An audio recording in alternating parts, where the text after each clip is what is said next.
In this video, we're going to look at the first part of 14b, which is graphs of binomial distributions.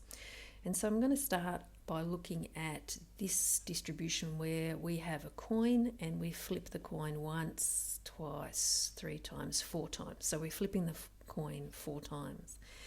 And I want to look at what happens with the probability of the outcomes as we change the actual probability itself. So we know that we get, these are the different outcomes that we get, that we can let x equal the number of heads, which will bring us into this distribution here. These are our probabilities of success and our probabilities of not success. So we have this generic formula. So if we have a fair coin, then the probability of success is a half, and the probability of not a success, a probability of failure, is a half. And we can substitute those P's and Q's in here, and what we'll end up with is these particular values as our actual probabilities. And so this is what our table will look like. And this table here, with our values in it, now looks like the old tables that we used to have when we used to plot our x and our y values. And that's literally what we're going to do here for our probability values. And so our x still goes along our x-axis, so that label there is still x. And along our y-axis we have our probabilities that we can write as probability that x is equal to x, or we can write it as p of x.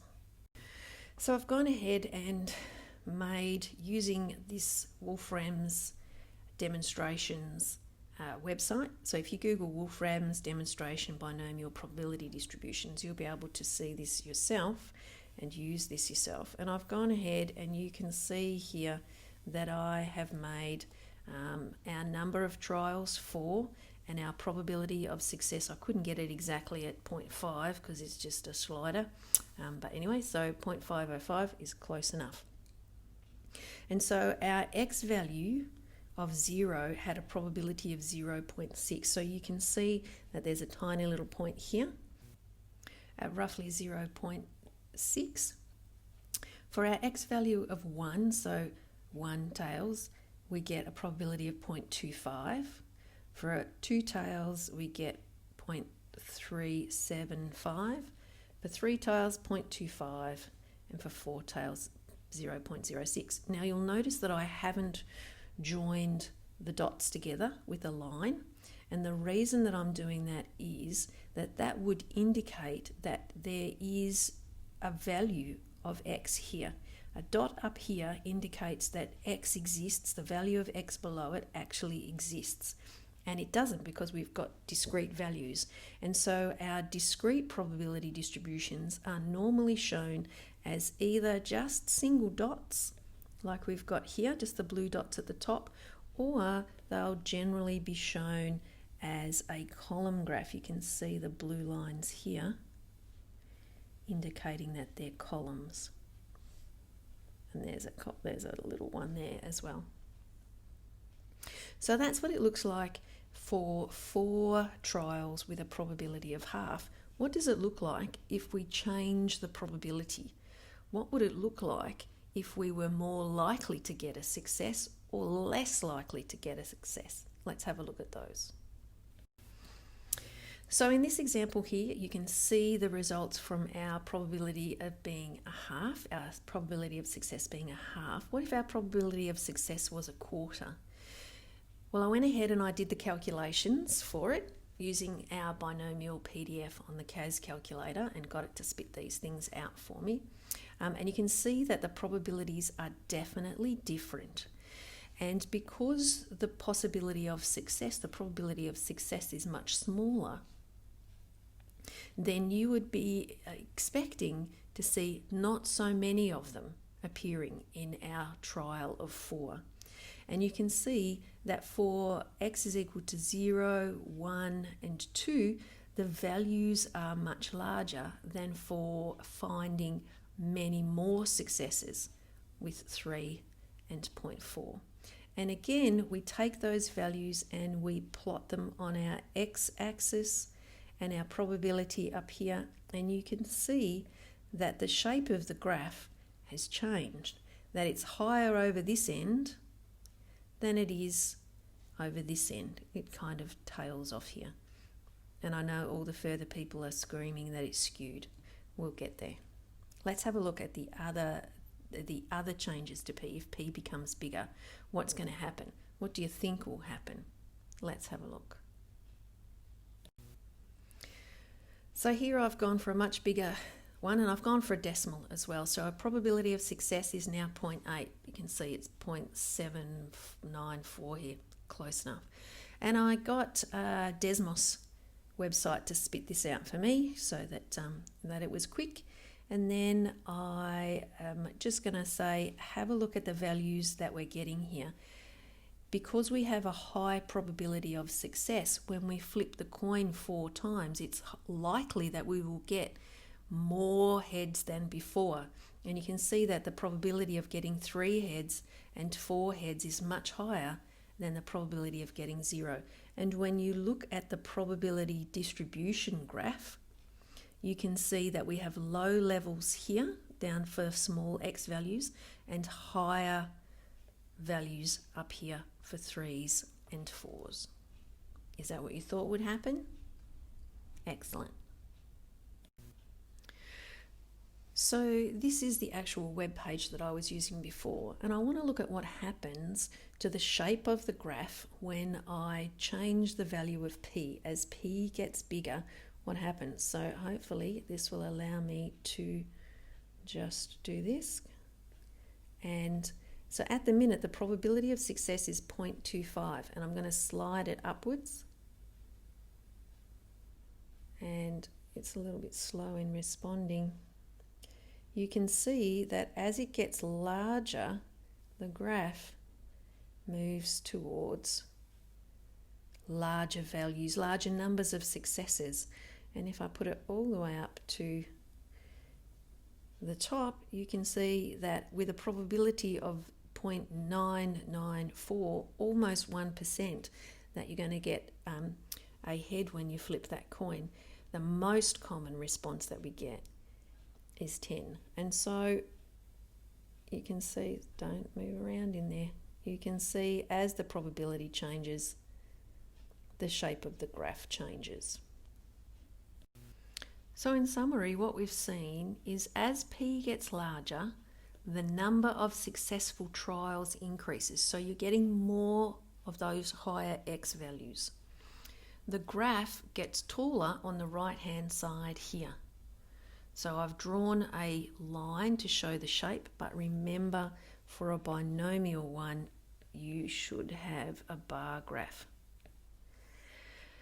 So what it actually looks like, the words that we use to describe this is that the graph is skewed. So the word we use is skewed.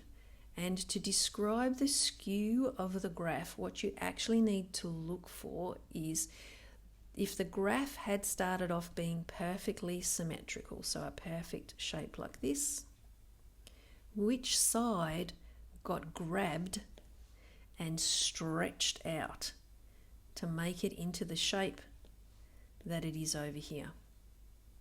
So you can see here by comparing this shape to this nice symmetric curve, it's the left-hand side that's been dragged out, and it's been dragged towards the negative values of the x-axis. And so we describe the graph as being skewed negatively in the direction of the negative x-axis. You can also describe it as being skewed to the left, or just simply skewed left. So if our P is large, which is where we were before, then we get more of these large X values, which are up here, and so the graph is lumped on this side and stretched out this way, so it's negatively skewed. If our P value is exactly 0.5, or very close to 0.5, we'll get a beautiful symmetric shape with our little sticks that fit underneath that. And if P is small, meaning smaller than 0.5, you'll get less of these large, you'll get more of the smaller x values. So zeros, ones and twos, you'll get more of those. And so the graph will be tooled here, looking like it's being pulled out in this direction, so positively skewed. So my question is, what would the distribution graph look like for a binomial distribution where the n value is 10 and the p value is 0.1? And how would that compare to a binomial distribution where the n value is the same but the p-value is much larger? How did you go? Did you get them right? So this time I want to have a look at what happens. I'm going to keep the probability of success the same, and this time I'm going to change the number of trials. I'm going to make the number of trials get larger, and I want you to have a look at what happens to the shape of the graph.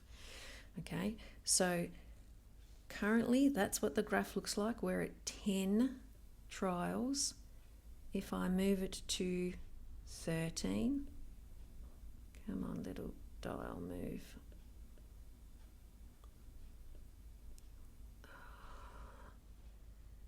Move.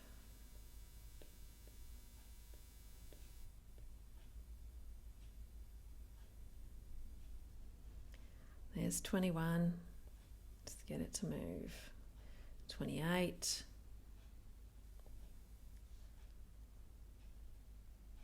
That's 34 trials. That's 41 trials. What's happening to the shape of the graph? Can you see that it's kind of getting flatter and much more spread out? So if I draw along this, hopefully this will work. So that's 41. N equals 41. Let's see if I can get this to slide back.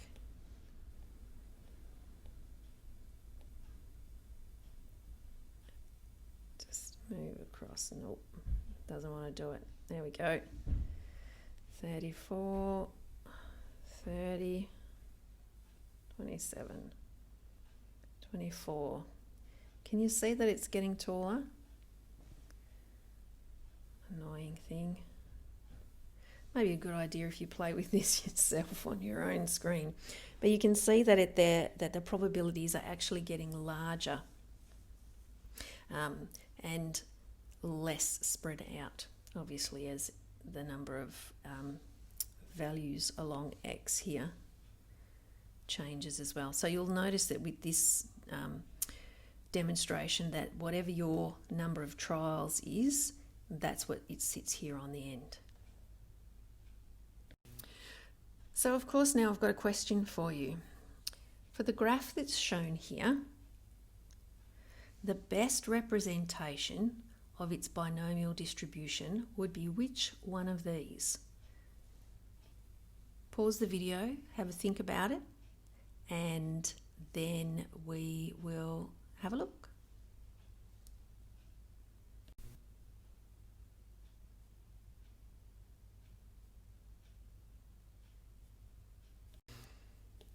Okay, did you notice that x equals 13 and x equals 14 actually had some probabilities here?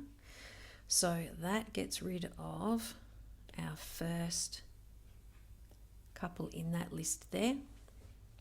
And so now we have to think about, so we know that the n is going to be 20. So if we know that n is 20, then our graph comes all the way out to here. And if we kind of draw across those things, I know that we're not meant to, but this is going to give you an idea of the shape. Can you see that it's kind of skewed out in this positive direction? It's been stretched this way. So what we're getting a lot of is we are getting a lot of these lower values. And so what we're looking at, if our probability was 0.5, it would be perfectly symmetric, and it would sit right over the middle of 10 would be our perfect point. It would be perfectly symmetric. So it's not that, it's not perfectly symmetric. And so now we're down to which one of those probabilities is it. So we want lots of smaller values, which means we need a smaller probability. So our p is going to be 0.3. So our answer is B.